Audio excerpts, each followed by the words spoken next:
सहनाववतु सहनौ भुनक्तु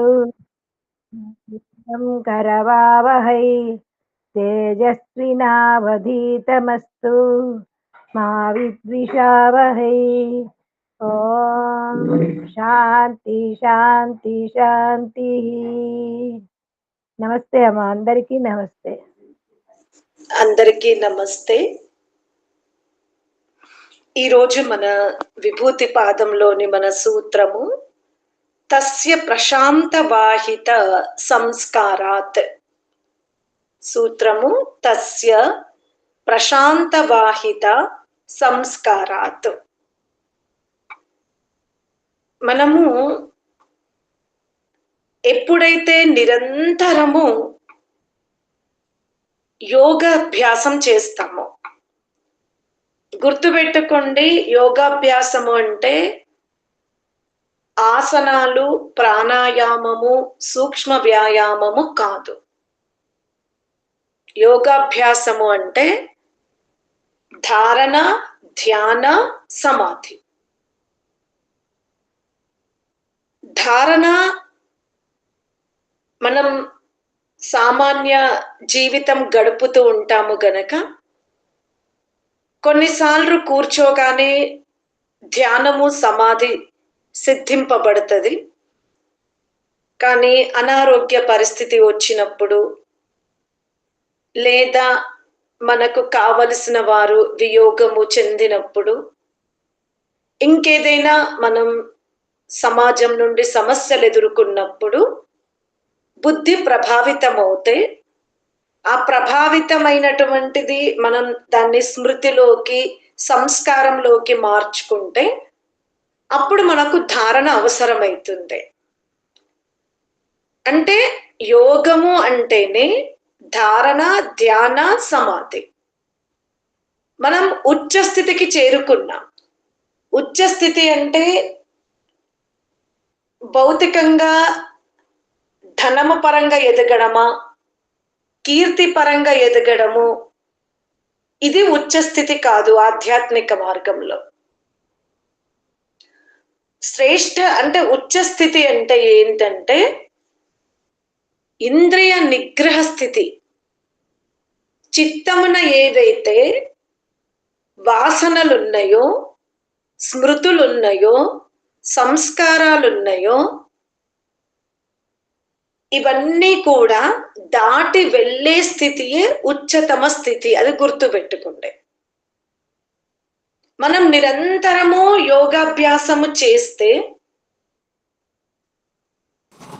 ఏవైతే వ్యుత్థాన దశలో ఉన్నటువంటి సంస్కారాలు ఉన్నాయో, పూర్వము మనము ఏవైతే స్మృతులుగా మార్చుకున్నామో, చిత్తమున ఏవైతే స్మృతిగా ఉందో,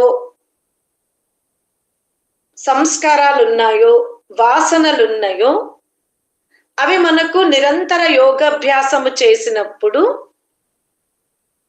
అడ్డుగా ఉండవు. కానీ ఒక 2-3 రోజులు చేశాము, తర్వాత అనారోగ్య స్థితియో లేకపోతే ఇంకేదో పని పడిందని వదిలిపెట్టేశాం. అప్పుడు చిత్తములో ప్రశాంతత ఉండదు, మళ్ళీ అదే వేగం ఉంటది. అది గుర్తుపెట్టుకోండి. మరి ఒక 2 రోజులు వదిలిపెడితే మళ్ళీ అదే స్థితి ఉంటది. ఎందుకు చెయ్యాలి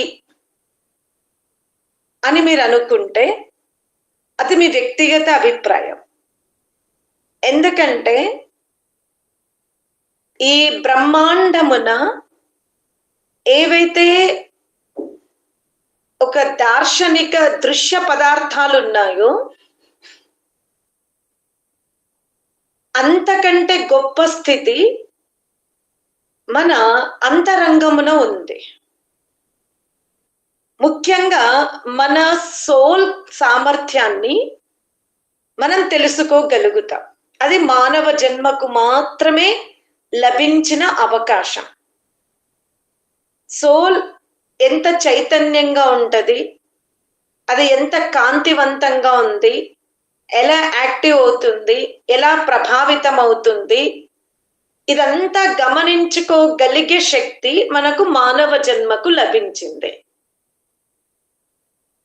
అంతేకాకుండా మనం ఇంకెక్కువ శ్రమ చేస్తే ఈ బ్రహ్మాండాన్ని రచించిన పరమాత్ముని యొక్క జ్యోతి స్వరూపాన్ని కూడా మనం అనుభవంలోకి తెచ్చుకోగలుగుతాం.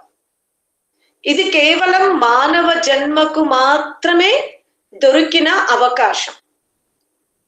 ఇతర జన్మల యందు మనం సృష్టాది పదార్థాలను ఉపయోగించుకుంటాం, అలా మన జాతిని పెంచుకుంటాం, శరీరాన్ని వదిలిపెడతాం. ఎందుకంటే వివిధ సాంప్రదాయాలు, వివిధ గురువులు నేడు ఉపదేశకులుగా ఉన్నారు. కానీ పరమాత్మ తత్వాన్ని అందరూ చెబుతుండొచ్చు, కానీ యథార్థంగా చెప్పేది మాత్రం చాలా తక్కువ గురువులు ఉన్నారు. ఇదే సత్యం. ఈ సృష్టిలో 3 పదార్థాలు అక్షర బ్రహ్మగా చెప్పబడతవి. ఒకటి ప్రకృతి, రెండవది జీవాత్మ, మూడవది పరమాత్మ. అక్షర బ్రహ్మైన ఈ 3 తత్వాలని ఎవ్వరు కూడా నిర్మాణం చెయ్యరు. కానీ అక్షర బ్రహ్మ జీవాత్మకు స్వయముగా తనని తాను తెలుసుకునే సామర్థ్యం ఉండదు. అటులనే అక్షర బ్రహ్మైన ప్రకృతి కూడా స్వయముగా వికసింపబడదు. అందుకనే అక్షర బ్రహ్మైన పరమాత్ముడు మాత్రమే ఈ పనులు చెయ్యగలుగుతాడు. మనం దీర్ఘకాల తరగతుల్లో తెలుసుకుంది ఇదే. జీవుడు సామర్థ్యం తక్కువ అంచనా వేయడానికి లేదు. చాలా సామర్థ్యం జీవునకు కూడా ఉంది. కానీ జీవ సామర్థ్యము ఎప్పుడు సాధనాలు అతనికి దగ్గరగా ఉన్నప్పుడే. అంటే ఉదాహరణకి జీవుడు శరీరము ధరించినప్పుడే, అది కూడా మానవ శరీరం ధరించినప్పుడే. మీకు ప్రశ్న రావచ్చు, అమ్మ ఒక పిట్ట ఉంటది, ఆ పిట్ట గూడు ఎంత అందంగా నిర్మాణం చేస్తుంది, అక్కడ కూడా జీవ సామర్థ్యం మనకు కనబడుతుంది. అంటే ఒక చిన్న పిట్టనే పిట్ట గూడును అందంగా కడుతుంది. అలా మనం కొన్ని రకాల జాతులను చూస్తే అవి తమ బిడ్డల యొక్క సంరక్షణకు ఎక్కడో ఒక పొదల మధ్యలో గూడు కడుతున్నట్టు, ఇదంతా కూడా మనం విచిత్రంగా చూస్తూ ఉంటాం ఈ సృష్టిని. అంత మాత్రాన జీవుడు పూర్ణ జ్ఞాని కాలేడు. ఎందుకంటే అతను అన్ని సమయాలలో ఉండడు, అన్ని ప్లేస్లలో ఉండడు. ఇప్పుడు వర్తమానంలో మానవ జన్మనెత్తి ఉంటాడు, ఆ తర్వాత చెప్పలేం ఏ శరీరంలో ఉంటాడో. అలాగే మానవ శరీరానికి రాకముందు ఏ శరీరంలో ఉన్నాడో కూడా చెప్పలేం. మరి స్వయముగా జీవునకే తను ఏ శరీరము నుండి వచ్చాడు, ఏ శరీరంలోకి వెళ్తున్నాడో ఈ రహస్యం తెలుసుకోలేనప్పుడు సృష్టి రహస్యాన్ని, సృష్టి రచనను కూడా జీవుడు చెయ్యలేడు. దాన్ని ఆధారముగా చేసుకుని దాన్ని వికాసం చెయ్యగలుగుతాడు. ఈనాడు మనం ఎంతో మంది వైజ్ఞానికుల యొక్క పరిశ్రమ ద్వారా చూస్తున్నాం ఇంత వికసింపబడుతుంది. కానీ ఇది కేవలం జీవుడి వల్ల సాధ్యం కాదు, అది గుర్తుపెట్టుకోండి. పరమాత్ముడు ఇంత అందమైనటువంటి సృష్టిని అక్షర బ్రహ్మైన ప్రకృతి ద్వారా నిర్మించగలిగాడు. ఎందుకంటే పరమాత్ముని జ్ఞానము అనంతము, పరమాత్ముని సామర్థ్యము అనంతము. పరమాత్ముడు శరీరమును ధరించడు, ఏకదేశి కాదు, రూపాంతరము చెందడు. అంతటి సమర్థుడైనటువంటి బ్రహ్మను కూడా మనం మానవ జన్మలోనే తెలుసుకోగలుగుతాం. అందుకనే ఉపాసన మార్గం అనివార్యం. తెలుసుకోకపోతే, దర్శించుకోకపోతే నష్టం ఎవరికి అంటే మనకే. ఎందుకు అంటే చిత్తమున పొగమంచులాగా ఉంటే, అంటే అజ్ఞానం ఉంటే, లేదా ఈ జీవునకు ఒకసారి ఒకే పని చెయ్యగలుగుతాడు. మనం వేగముతో అనుకుంటాము, నేను కార్ నడిపిస్తున్నా, మనుషులతో మాట్లాడుతున్నా, రోడ్డు కూడా చూస్తున్నా. కానీ మీరు గమనించండి, ఇదంతా అభ్యాసం వల్ల సమయం మనకు తెలియట్లేదు. కానీ నిజముగా మీరు అన్ని పనులు ఒకసారి చెయ్యరు, ఒకదాని వెనుక ఒకటి, ఒకదాని వెనుక ఒకటి చేస్తారు. ఎంత వేగంగా జరుగుతుంది అంటే మనము చెప్పలేం. కానీ అదే అప్పుడే ప్రాక్టీస్ చేస్తున్న వాళ్ళని చూడండి. అటులనే ఈ జీవుడు ఈ శరీరములో తనని చూడాలి అనుకుంటే ప్రకృతి వైపు కాస్త విరామం ఇవ్వాలి. జీవుడు పరమాత్మని చూడాలి అనుకుంటే తనని ప్రకృతిని రెండింటిని కూడా అప్రధానం చెయ్యవలసి వస్తుంది. అదే అభ్యాసం, అదే అంతరంగ యోగాభ్యాసం. ఈ సూక్ష్మమైనటువంటి తత్వాన్ని జీవుడు దర్శించుకోవాలి అంటే అంతర్గతముగా ఏవైతే కోరికలున్నాయో, స్మృతులున్నాయో, సంస్కారాలు ఉన్నాయో అవన్నీ మొలకెత్తకుండా, అవంతా కూడా నిశ్శబ్ద స్థితికి, అవి అడ్డు లేకుండా, గంతులు వేయకుండా ఆ విధంగా అభ్యాసం చేసినప్పుడే పరమాత్మని ప్రకాశాన్ని, పరమాత్మని ఆనందాన్ని, పరమాత్మని సామర్థ్యాన్ని తెలుసుకోగలుగుతాడు. ఇక్కడ మీకు ఇంకోటి తెలియాలి. ఇప్పుడు సువర్ణాది ధాతువులని మనం కొనుగోలు చేసినప్పుడు మనకు ఆనందం అనిపిస్తూ ఉంటుంది. కానీ గురుముఖముగా జ్ఞానం వింటున్నప్పుడు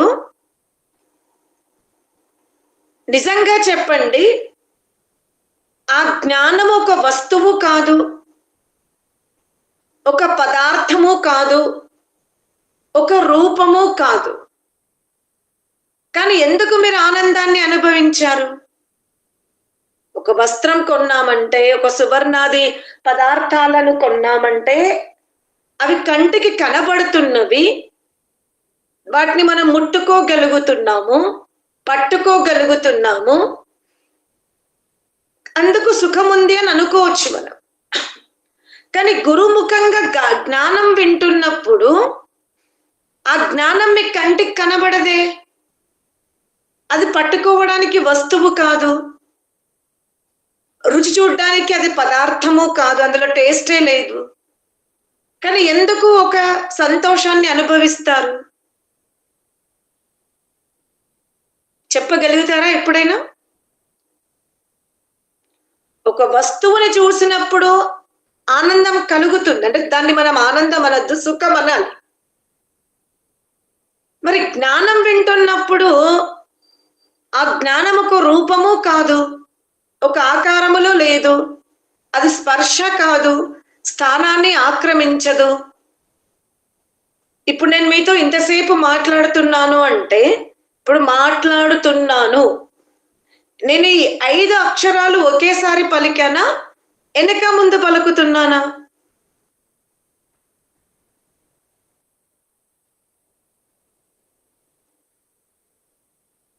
ఏమైంది ఇంత మౌనమయ్యారు? వెనక ముందు పలుకుతున్నారు మాతాజీ. అంటే ఒకేసారి ఒక అక్షరం మాత్రమే పలకగలుగుతాము. ఈ వ్యత్యాసం మీకు ఎప్పుడు తెలుస్తుంది? పిల్లలు ప్రారంభములు అక్షరాలు మాట్లాడేటప్పుడు చూడండి, మ, త అలా ప్రాక్టీస్ చేసి చేసి ఇవాళ మనం ఒక వాక్యాన్ని కూడా మాట్లాడగలుగుతున్నాము. కానీ అందులో వేగం పెరిగింది. అంతేకాని ఒకేసారి 63 అక్షరాలని ఎవ్వరూ పలకలేదు. పలకలేదు. అది గుర్తుపెట్టుకోండి. ఏవైతే వర్ణమాల ఉందో దాన్ని ఎంతటి ఘనుడైనా సరే ఒకేసారి పలకలేడు. కాకపోతే ఎక్కడ వ్యత్యాసం ఉంది? వేగం. ఒకరు మాట్లాడతారు, ఒకరు మా నా త ప, అంతే. వేగములో మార్పు ఉంది. ఆ ఎంత వేగం ఉంది అంటే మనం మా ట త అనే లోపు వాళ్ళు 63 అక్షరాలు పలికేస్తారు. ఇదే వేగములో మార్పు ఉంది. కానీ వాళ్ళు ఒకేసారి అన్ని అక్షరాలు పలకలేదు. అటులనే ఇప్పుడు నేను మీకు క్లాస్ చెప్పేటప్పుడు నా నోటి నుండి ఒక శబ్దం మాత్రమే వస్తుంది. కానీ ఆ శబ్దంని మీరు కంటితో చూడలేకపోతున్నారు, హస్తముతో స్పర్శించలేకపోతున్నారు, ఘ్రాణేంద్రియముతో దాన్ని ఘ్రాణించలేకపోతున్నారు, రసనేంద్రియముతో దాన్ని మీరు రుచి చూడలేకపోతున్నారు. కానీ ఎందుకు ఆనందం ఉంది? ఆ ఆనందమును అనుభవించాము అని ఎలా చెప్పగలుగుతున్నారు? మాతాజీ చెవుల ద్వారా, శబ్ద తరంగాల ద్వారా మనసుకి చేరి పరమాత్మ గుణగణాలు వింటున్నాం కాబట్టి ఆనందం కలుగుతుంది. ఓకే, నువ్వు సైన్స్ గా చెప్పావు తరంగాలు అనే. ఓకే, నేను దాన్ని ఏమి కాదనా. అంటే ఏదైతే బుద్ధిని టచ్ చేసిందో, బుద్ధి ద్వారా మనకు ఏదైతే స్పందన కలిగిందో ఆ స్పందనలో ఒత్తిడి లేదు కాబట్టి మనం ఏమనుకుంటున్నాం? ఆనందము అనుకుంటున్నాం. ఇదే శబ్ద తరంగాలని ఎవరైనా నకారాత్మకంగా మాట్లాడితే దుఃఖం వస్తుంది. అంటే స్పందన సకారాత్మకంగా మాట్లాడితే స్పందన ఒకలాగా ఉంది, నకారాత్మకంగా మాట్లాడితే స్పందన ఒకలాగా ఉంది. నిజంగా మనం సుఖమును అనుభవించిన శబ్దాలని కంటితో చూడలేకపోతున్నాం, దుఃఖమును అనుభవించిన శబ్దాలని కూడా మనం కంటితో చూడలేకపోతున్నాం. రెండు కూడా అదే మార్గము నుండే వస్తున్నది, లేదా వేరు మార్గాల. సకారాత్మక శబ్దాలు లెఫ్ట్ చెవు నుండి, నకారాత్మక శబ్దాలు రైట్ చెవు నుండి అలా ఉంటాయా? ఉండవు. అర్థమైందా? సకారాత్మక శబ్దాలైనా సరే, నకారాత్మకమైన శబ్దాలైనా సరే చెవుల ద్వారానే లోపలికి పోతవి. అది బుద్ధిని స్పందించినప్పుడు మనకు సకారాత్మకం ఉంటే సుఖం, నకారాత్మకంగా ఉంటే దుఃఖం. మరి పరమాత్ముని గురించి వర్ణించినప్పుడు ఎందుకు కేవలం ఆనందమే ఉంది? అందులో నకారాత్మక విషయాలు ఉండవు కాబట్టి. పరమాత్ముని యొక్క గుణకర్మ స్వభావాలలో నకారాత్మకమైనటువంటి గుణకర్మలు ఉండవు. అందువలన పరమాత్ముని గురించి ఎవ్వరు ఇలా చెప్పినా మన బుద్ధికి ఒక స్పందన ఉంటుంది. అదేది? సంతోషం. అమ్మ, దేవుడు ఇంత గొప్పవాడా అని. కానీ అదే ఒక మనిషి గురించి వర్ణించామనుకోండి, ఒక 5 రోజులు అదే మనిషి గురించి వర్ణిస్తూ ఉంటాయి. 6వ రోజు ఇంకొకరు లేసి ఏమంటారు? రోజు ఇదే చెప్తున్నారు కదా అనుకుంటారు. అదే అంటారా? మీరు చెబుతున్న గుణాలు 60-70% ఉండొచ్చు, మేము అతనిలో ఈ గుణాలను ఇంకో దృష్టికోణంతో కూడా చూస్తాము అని చెప్తాం. కానీ పరమాత్ముని ఆ స్వరూపాన్ని రాముడు అన్నారు, కృష్ణుడు అంటారు, శివుడు అంటారు, నిరాకారుడు అంటాడు, ఎన్నో పేర్లు పెట్టారు. కానీ పరమాత్మలో నకారాత్మకమైన గుణకర్మ స్వభావాలైతే లేవు. అందుకని మన బుద్ధి పరమాత్ముని గురించి చెప్పగానే సంతోషం. ఒక ఆనందం. ఆనందాన్ని, ఒక స్పందనని అనుభవిస్తుంది. అలాగే ఇప్పుడు జీవుడు ప్రకృతిపరమైన శరీరాన్ని ధరించుకొని ఉన్నాడు. ఈ ప్రకృతిపరమైనటువంటి పదార్థాలలో కేవలము సకారాత్మక గుణాలే ఉండవు. ఇందులో సుఖము ఉంది, దుఃఖము ఉంది. దుఃఖము ఉంది. అందుకనే మనము 24 గంటలు ఈ ప్రకృతినే ఆస్వాదించుకుంటూ వెళ్ళామనుకోండి. ఇక్కడ మీరు ప్రకృతి అంటే చుట్టాలు, చుట్టాల ముచ్చట్లు, ఆహారము, ఆహార పదార్థాలు, వస్త్రాలు, ఇవన్నీ కూడా ప్రకృతియే. ఒక శరీరము నుండి ఇంకో శరీరంలోకి వెళ్ళడం, రావడం, ఇవన్నీ కూడా ప్రకృతియే. ఈ ప్రకృతిలో 24 గంటలు సుఖమిచ్చే శక్తి లేదు. అర్థమైందా? 24 గంటలు ఈ ప్రకృతి జీవాత్మకు సుఖమును ఇవ్వలేదు. ఇవ్వలేదు. 24 గంటలు సుఖం ఇచ్చే తత్వం ఈ లోకంలో ఏదైనా ఉందా అంటే పరమేశ్వరుడు. ఆత్మతత్వం అది పరమాత్ముడే. ఎందుకంటే పరమాత్ముడిలో మరొక అణువు లేదు, ఒకే అణువు, ఏక అణువు పరమాత్ముడు. ఇప్పుడు మనం ఈ ప్రకృతిని తీసుకుంటే ఇందులో సత్వము ఉంది, రజస్సు ఉంది, తమస్సు ఉంది. ఈ ప్రకృతిలో ఏమేమున్నవి? రజస్సు, తపస్సు, త్వము, రజస్సు, తమస్సు.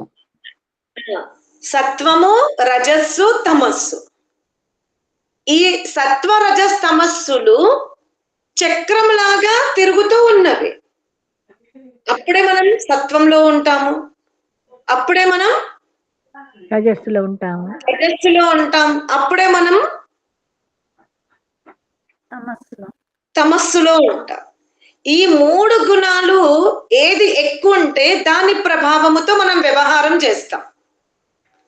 అందుకనే గురువు ముఖంగా ఏం విన్నాము?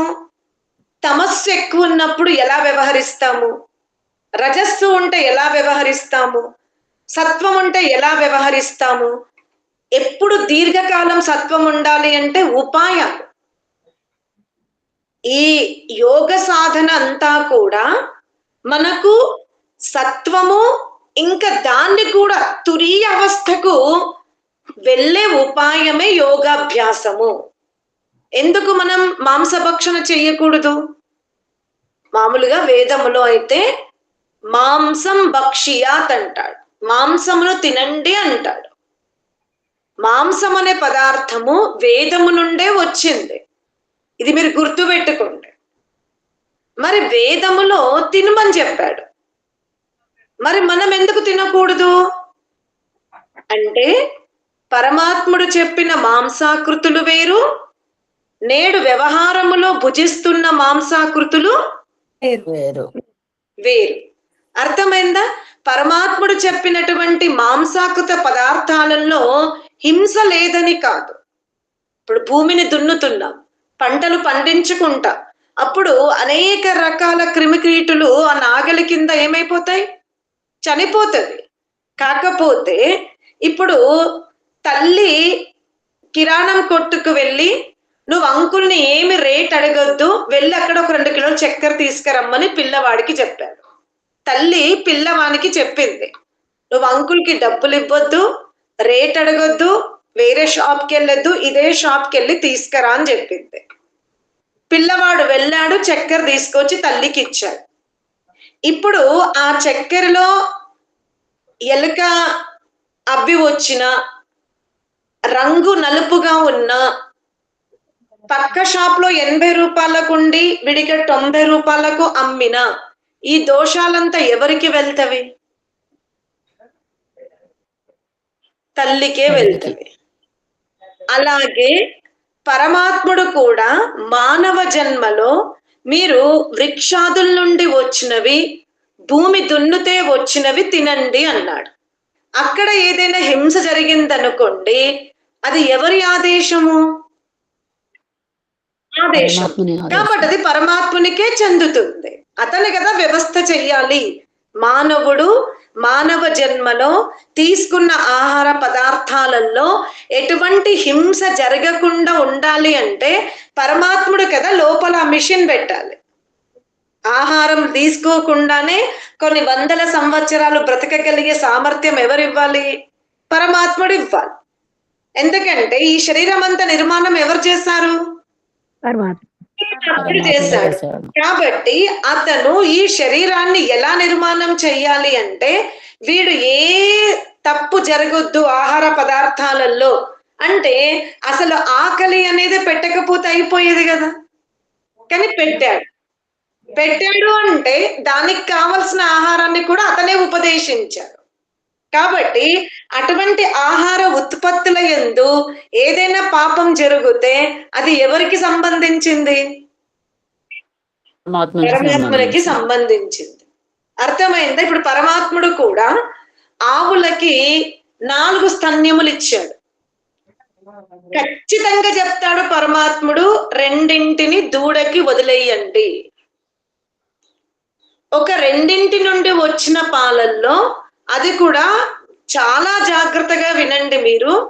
ఏవైతే ఒక 2 దూడకు వదిలేసిన తర్వాత మిగతా 2 నుండి వచ్చిన పాలు ముందుగా శిశువు జన్మించగానే ఏ శిశువుకైతే తల్లి మరణించిందో ఆ శిశువుకు చెందాలి. అర్థమవుతుందా? ఒక ఆవు యొక్క స్తన్యముల నుండి వస్తున్న పాల ఉత్పత్తి చెప్తున్నాను. 2 గోపాలకుడు ఎవరికి వదిలిపెట్టాలి? ఆవు దూడకే వదిలిపెట్టాలి. ఇంకా 2 నుండి వచ్చిన ఆ పాలల్లో మొదటగా ఎవరికి ఇవ్వమన్నాడు? మానవ జన్మ ఎత్తినటువంటి అతి శిశువునకు ప్రసవ సమయములో తల్లి వ్యాధిగ్రస్తురాలైన మరణించిన ఏదైనా కారణాల వల్ల ఆమె శరీరంలో పాల ఉత్పత్తి జరగకపోతే అటువంటి శిశువులకు ముందు మీ గ్రామములో వ్యవస్థ చెయ్యండి అన్నారు. ఆ తర్వాత ఎవరికి ఇవ్వాలి అంటే వృద్ధులకు, యోగులకు, సాధువులకు, గృహస్థులకు చాలా చివర్లో పెడతాడు. నిజంగా గృహస్థులు మజ్జిగ తీసుకోవాలి, కానీ మనం ఏం చేస్తాము? అసలు ఆవు దూడకు కూడా చెందకుండా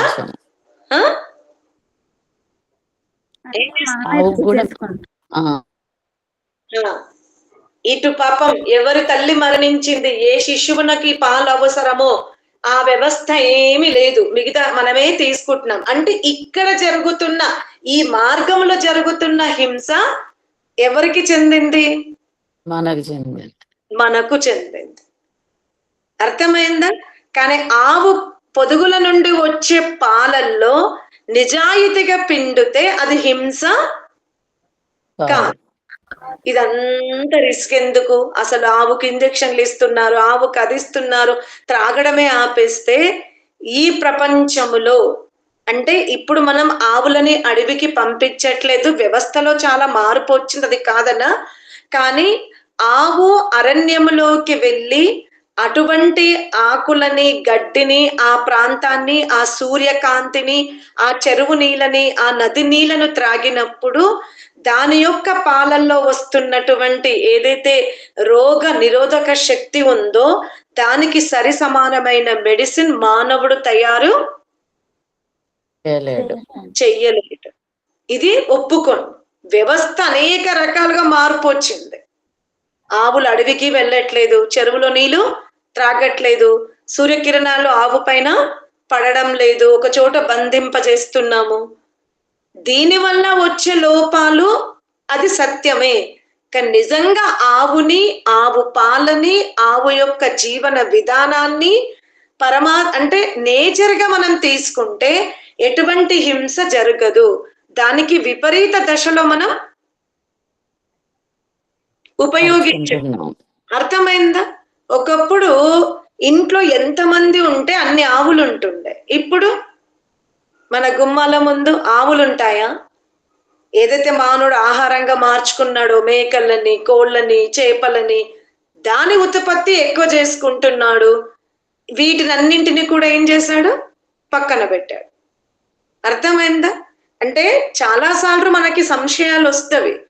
అంటే ఈ ఏదైతే వికాసం ఉందో, ఇప్పుడు ఒక సంతతి యొక్క వికాసం ఉందో అది పరమాత్ముని చేతుల్లో ఉందా, మనుషుని చేతిలో ఉందా అంటే కేవలము మృత్యు వ్యవస్థ, సృష్టి ప్రళయము, సృష్టి సంరక్షణ, ధారణ, ఈ 4 మాత్రం పూర్తిగా పరమాత్మునికే చెందుతవి.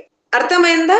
మృత్యు యొక్క వ్యవస్థ, సృష్టి రచన, సృష్టిని ప్రళయం చెయ్యడం, ధారణ చెయ్యడం, 5వది జ్ఞానమును, ఎటువంటి కర్మలు జ్ఞానము ద్వారా చెప్తాడు.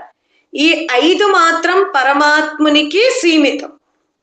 ఈ 5 ఏ జీవుడు కూడా పరమాత్మునికి, అంటే ఇప్పుడు భూమి ఎంత వెడల్పు రచించాలి, ఇందులో నీటి అంశం ఎంత పెట్టాలి, ఈ సూక్ష్మ వ్యవస్థ అంతా ఎవరికి సంబంధించింది? పరమాత్మునికి సంబంధించింది. ఆ సృష్టిలో కొన్ని జాతుల్ని నశింపజేసుకోవడం, కొన్ని వికసింపజేసుకోవడం, ఇది మానవుడి మీద కూడా ఆధారపడి ఉంది అని గుర్తుపెట్టుకోండి. మానవుడికి అంత సామర్థ్యం ఉంది. సృష్టిలోని భూమండల పదార్థాలను నశింపజేసుకోవడం, వికసింపజేసుకోవడం అనేది ఎవరి చేతుల్లో ఉంది? మానవుని చేతిలో ఉంది. మానవుడి చేతిలో ఉంది. అంతేగాని పృథివిని ఇలా రబ్బర్ లాగా సాగదీసే శక్తి మానవుడికి లేదు. అర్థమైందా? పృథివీ నుండి ఆకాశ స్థలం వరకు పెంచుకోగలుగుతాడు, కానీ ఆకాశాన్ని దాటి వెళ్ళగలిగే శక్తి కూడా మానవుడికి లేదు. అది గుర్తుపెట్టుకోండి. ఇదంతా కూడా మనకి శాస్త్రాల ద్వారా చెప్పబడినప్పటికి కూడా మనం యోగ సాధన చేస్తూ ఉంటే ఈ చిత్త మాలిన్యాలన్నీ కూడా నియంత్రణలోకి వస్తే, ప్రకృతి యొక్క సంస్కారాలను, ప్రకృతి యొక్క స్మృతులను మనం అణచగొట్టుకోగలిగితే లోతైన యాత్ర మనం చెయ్యగలుగుతాం. అందుకనే చిత్తము ప్రశాంతంగా ఉంటేనే, అంటే చిత్తమున ప్రకృతిపరమైన వాసనలు, ప్రకృతిపరమైన స్మృతులు, ప్రకృతిపరమైన గందరగోళాలు లేకపోతే, అది ఒక దర్పణం లాగా ఉంటే తప్పకుండా ఈశ్వరీయ శాడ్ అంటే ఈశ్వరుని యొక్క కాంతిని మనం ఆస్వాదించగలుగుతాం. అందుకనే మనం యోగాభ్యాసములో మంచి స్థాయికి వెళ్ళాలి అంటే నిరంతరము ఈ ప్రాక్టీస్ మనం చెయ్యవలసిందే. అప్పుడప్పుడు చేసి అప్పుడప్పుడు వదిలిపెడితే మీ అద్దంని పెట్టుకోండి. ఒక 3 days తుడవకండి, ఏమవుతుంది? మీరు 250 days తుడిచారు, ఒక 10 days తుడవకండి, ఏమవుతుంది? డబ్బుగా ఉంటది, మొహం మంచిగా కనపడదు. మరి ఇన్ని రోజులు తుడిచారు కదా, ఒక్క 2-3 రోజులు తుడవకపోతే ఏమవుతుంది? రోజు తుడుస్తూనే ఉన్నారు కదా. ఒకరోజు తుడపైన మట్టి పట్టేస్తుంది. అవునా? మరి అలాగే ఇది కూడా అంతే, యోగాభ్యాసము కూడా అంతే. మనం సమయం ఉన్నప్పుడు అద్దాన్ని కూర్చొని బట్టతో తుడిచి మళ్ళీ కెమికల్స్ తో తుడిచి దాన్ని అద్దం లాగా తయారు చేస్తాం. సమయం లేకపోతే పైన తుడుస్తాం, కానీ మొత్తానికి ఇది దులపడం అనేది ఉంటుంది. ఇది యోగాభ్యాసము కూడా అంతే. ఒక రోజు ఎక్కువ సమయం చెయ్యండి. ఏదైనా కారణాల వల్ల శరీరం అలసటగా ఉంది, వేరే కార్యములు వచ్చినవి అన్నప్పుడు సమయం తగ్గించుకోండి, కానీ మొత్తానికి వదిలిపెడితే అద్దం మీద దుమ్ము లాంటిదే అని చెప్తున్నా. ఓం శాంతి శాంతి శాంతి.